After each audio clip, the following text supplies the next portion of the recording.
اسرائیلی حملے میں ایران کے ایک اور ایٹمی سائنسدان شہید ہو گئے ہیں۔ القدس فورس کے 2 اہم کمانڈرز کو بھی شہید کرنے کا دعویٰ۔ اسرائیل نے اصفہان کی جوہری تنصیب اور آئل ریفائنری کو بھی نشانہ بنایا ہے۔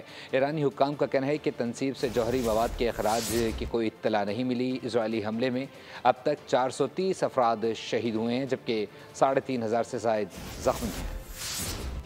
ایران پر اسرائیلی جارحیت جاری، ایک اور ایرانی سائنسدان کی شہادت۔ القدس فورس کے 2 اہم کمانڈر بھی شہید۔ ایرانی میڈیا کے مطابق اسار طباطبائی تہران پر کیے گئے حملے میں اہلیہ سمیت شہید ہوئے۔ اسرائیل نے القدس فورس کے 2 اہم کمانڈرز سعید ایزدی اور بہرام شہریاری کو بھی شہید کرنے کا دعویٰ کر دیا۔ خرم آباد پر اسرائیلی حملے میں 5 افراد شہید ہو گئے۔ قم اور اصفہان میں رہائشی عمارتوں کو نشانہ بنایا گیا۔ 2 افراد شہید، متعدد زخمی ہو گئے۔ اصفہان کے ڈپٹی گورنر کا کہنا ہے کہ اسرائیل نے جوہری تنصیب اور آئل ریفائنری کو بھی نشانہ بنایا، تاہم جوہری مواد کے اخراج کی کوئی اطلاعات نہیں ملی۔ ایرانی وزارت صحت کے مطابق اسرائیلی حملوں میں 400 سے زائد افراد شہید، 3500 سے زائد زخمی ہو چکے ہیں۔